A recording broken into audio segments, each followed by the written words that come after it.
Então, dando início à nossa reunião de oração semanal e de cultuação das coisas do Senhor da vida, nós estamos iniciando a nossa prece aqui,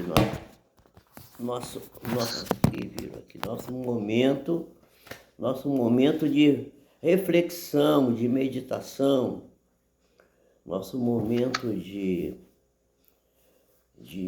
elevar o nosso pensamento ao Senhor da vida. Então nós vamos fazer uma leitura, comentário inicial, como preparação da nossa oração, na lição 71 do livro Pão Nosso, cujo título é Sacudir o Pó. E aí, quem vai dizer isso é Jesus, em Mateus, no capítulo 10, no versículo 14, do capítulo 10 de Mateus, em que ele diz: e se ninguém vos receber, quer dizer, você vai tentar fazer a exortação da criatura, aconselhar, enfim, tentar ajudar. Se ninguém receber você, nem escutar as vossas palavras, saindo daquela casa ou cidade, sacudir o pó dos vossos pés. Vamos tentar, antes de fazer a leitura dos comentários do mestre, do orientador Emmanuel, vamos nós tentarmos fazer uma reflexão sobre essa passagem evangélica. Jesus está querendo dizer que quando as pessoas não estão interessadas em ouvir aquilo que você tem para dizer para ela, quando você está tentando ajudá-la, está tentando dar a ela algum caminho, alguma orientação, algum lenitivo para melhorar o tipo de atividade que ela tem, você deve ir embora e não levar dali nem o pó da terra que se juntou ao teu sapato, teu chinelo, teus pés. Até o pó que ficou nos pés, você larga para lá, esquece aquilo, né? E toca a sua vida, vai para outro lugar, não fica perdendo tempo com aquilo. Porque às vezes a gente quer aconselhar a pessoa, aí a pessoa, e tal, aí você fica insistindo, fica tentando demover a pessoa da ideia. Não fazer isso não vai resolver nada, né? Vai em frente. Então, agora vamos ver o que Emmanuel fala sobre isso. Essa é a interpretação que eu fiz. Vamos ver se isso bate com aquilo que Emmanuel está a nos dizer.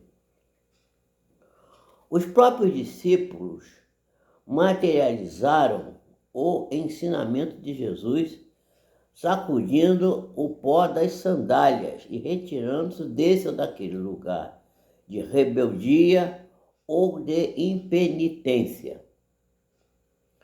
Todavia, se o símbolo que transparece da lição do mestre estivesse destinado apenas a gesto mecânico, não teríamos nele senão um conjunto de palavras vazias.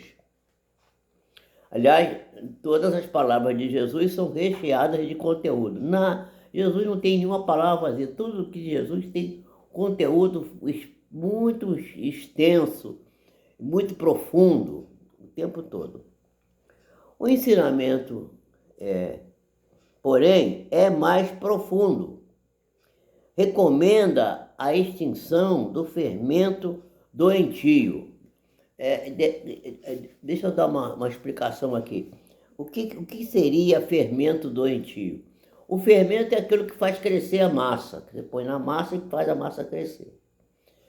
Então, quando você recebe uma informação, ou você recebe uma resposta ruim de alguém, de algum grupo, de algum setor da sociedade, essa resposta é: você não deve introduzir aquilo em você, especialmente se aquilo for um fermento ruim, se aquilo for uma coisa que vai fermentar você de uma maneira negativa, fermento, um mau fermento, né? Fermento doentio.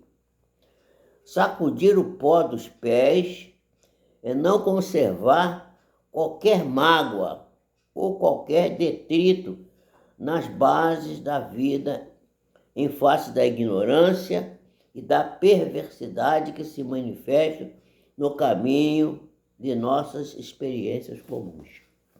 Está cheio disso, está cheio dessas coisas na vida. Perversidade humana não tem tamanho. As pessoas fazem coisas. Agora mesmo eu estava vendo a referência, esse é um comentário que estou fazendo aqui a parte do. Não terminei a leitura ainda, mas fazendo um comentário aqui sobre a questão que estamos vivendo no momento. Houve um comentário de uma ministra do Supremo Tribunal, fazendo uma autoanálise, talvez, né, das funções dos ministros, dela própria, utilizando uma passagem de Victor Hugo, no qual ele vai dizer que, às vezes, para fazer o bem é preciso praticar o mal. Isso é uma questão bastante discutível, né? Muito esquisito isso. Mas ela falou isso, usou esse termo. Então as pessoas às vezes dizem assim, para fazer o mal, para fazer o bem temos que praticar o mal. Gente, isso, como literatura Victor Huguiana, tudo bem. Mas na prática da vida diária, isso é uma coisa assim absurda completamente. Mas a gente está vivendo essa situação. Então isso aí é uma coisa que precisamos parar para pensar. Quer dizer, os fins não justificam os meios, de jeito nenhum. Isso aí é uma coisa falaciosa terrível. Mas é assim que tem funcionado nas experiências comuns da vida. Seguindo com Emmanuel, nós diremos que natural é o desejo de confiar a outrem, as sementes da verdade e do bem. Entretanto, se somos recebidos pela hostilidade do meio a que nos dirigimos, não é razoável que nós nos mantenhamos em longas observações e apontamentos, quer dizer, insistindo, né? Insistindo, o que não quer, não quer. Que em vez de nos conduzir à tarefa a êxito oportuno, estabelecem sombras e dificuldades em torno de nós. E se alguém te não recebeu a boa vontade, nem te percebeu a boa intenção, por que a perda de tempo com sentenças acusatórias? Tal atitude não soluciona os problemas espirituais. Ignoras acaso que o negador e o indiferente serão igualmente chamados pela morte do corpo à nossa pátria de origem? Quer dizer, todos nós vamos morrer. Cadê os grandes solucionadores dos problemas do mundo? Cadê? Onde é que eles estão? Os grandes reis, os grandes nomes, os grandes cabos de guerra, cadê? Cadê? Estão onde? Cadê? Todos morreram na hora, saíram da carne, e já talvez até voltaram com outra configuração, não sabemos. Então, é uma bobagem. Então, encomenda-os a Jesus, mas com amor, e prossegue em linha reta, buscando os teus sagrados objetivos. Há muito por fazer na edificação espiritual do mundo e de ti mesmo, porque a edificação espiritual do mundo, o comentário é meu, depende da edificação pessoal de cada um de nós. Sacode, pois, as más impressões e marcha com alegremente, que ele está dizendo aqui, marcha alegremente. Essa lição é uma lição emblemática, uma lição maravilhosa, uma lição que a gente parar para pensar. A gente fica muito preocupado com querer dar caminhos para as pessoas, caminhos para os outros, caminhos aqui, caminhos ali, na política, na filosofia, na religião, na pedagogia. Não temos que dar caminho para ninguém, cada um. A gente procura ajudar e quem tiver interessado que aproveite. Se não está interessado, não está interessado, segue o baile, segue em frente. E aqui temos uma coisa também, vou fazer um comentário aqui, a lição seguinte, que é a 72, é uma lição, contempla mais longe, está aí depois no livro. Se você está com o livro na mão, você vai ver essa lição aqui. Essa lição estava datilografada mesmo, era datilografia naquela época, muito bem datilografada, e estava estampada na casa de minha mãe, ficava na porta da casa dela essa lição. Contempla mais longe. Ficava lá, esteve lá anos presa essa mensagem lá, contempla mais longe.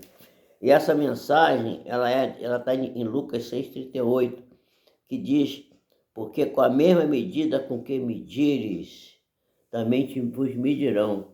E se você for ver a último parágrafo lá no fim, diz assim, ó, em todos os teus passos, a paisagem que te abriga, a paisagem que nos abriga, a nossa paisagem, nosso meio ambiente, será sempre em tua apreciação aquilo que você pensa dela. Porque com a mesma medida que você aplica a natureza, obra viva de Deus, a natureza igualmente medirá você. Então, meu amigo, não se preocupa. Há muita injustiça no mundo, mas não existe injustiçados. Todo mundo que recebe a força da justiça em si tem alguma culpa, alguma coisa que está precisando ressarcir. E a gente continua nosso estudo aqui, a nossa maneira de ver as coisas e comentar, abrindo o Evangelho, e nós vamos ver o primeiro parágrafo do capítulo que trata da bem-aventurados que são brandos e pacíficos. Quem são os brandos e pacíficos? Quem são? Aqueles que possuirão a terra, conforme a expressão de Jesus. Né? Bem-aventurados os brandos e os pacíficos, porque eles vão herdar a terra. Né? Aí diz assim, o orgulho vos induz a julgar-vos mais do que sois, e a não suportardes uma comparação que vos possa rebaixar. A vós considerardes, ao contrário, tão acima dos vossos irmãos, quer em espírito, quer em posição social, quer mesmo em vantagens pessoais, que o menor paralelo vos irrita e aborrece. Né? O que acontece então? Você fica aborrecido, se entrega à cólera. Então, se a gente pesquisar a origem desses acessos de demência passageira que vos assemelham às pessoas brutas,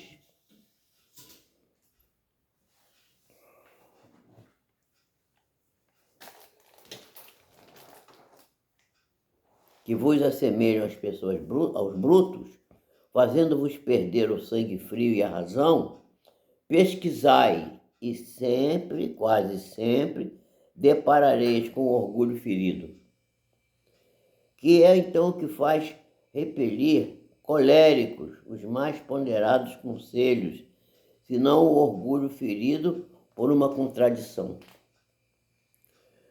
Até mesmo as impaciências que se originam das contrariedades muitas vezes pueris,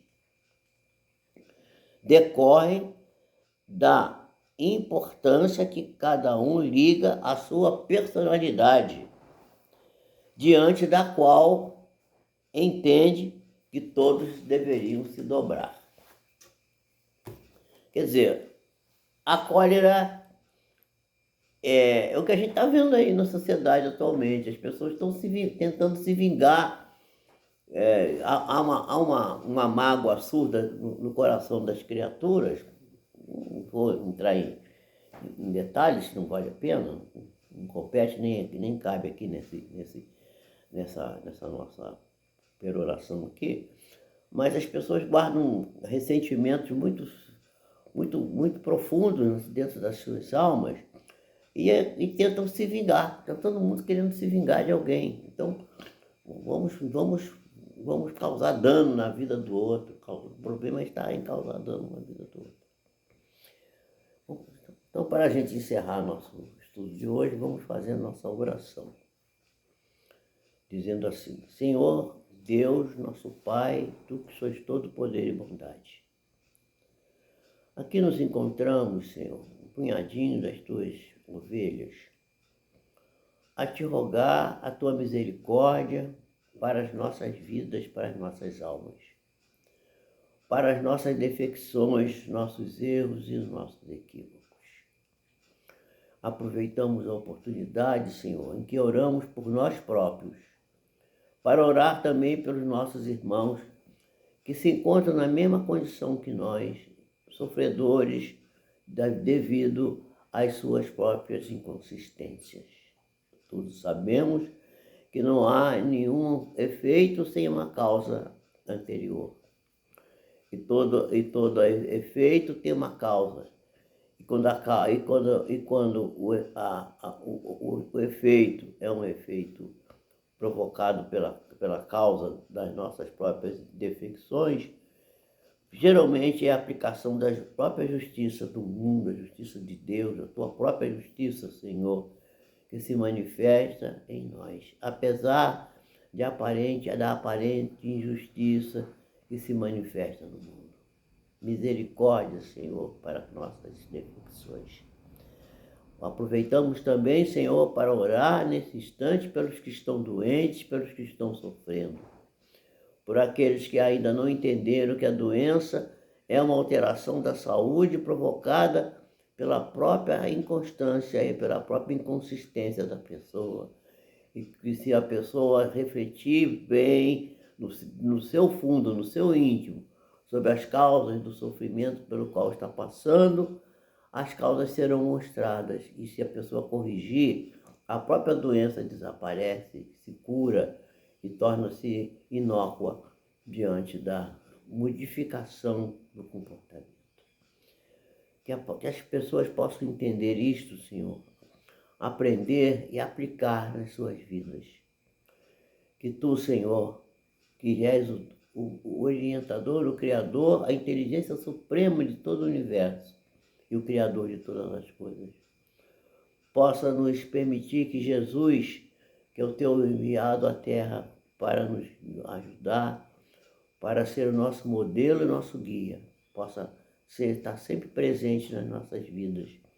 E assim podemos também pedir por aqueles que são chamados vulgarmente de mortos, mas que não estão mortos, que estão todos vivos, aqueles que chamamos desencarnados, especialmente aqueles que desencarnaram, Senhor, na ignorância da vida espiritual, que eles possam ser esclarecidos, orientados, abençoados por Ti, Senhor, para que possam enxergar a luz que está brilhando dentro de cada um, mas que tem que estar sendo impedida de aparecer devido à falta de humildade, à falta de reflexão e à viagem que devemos fazer com a nossa mente para dentro de nós mesmos.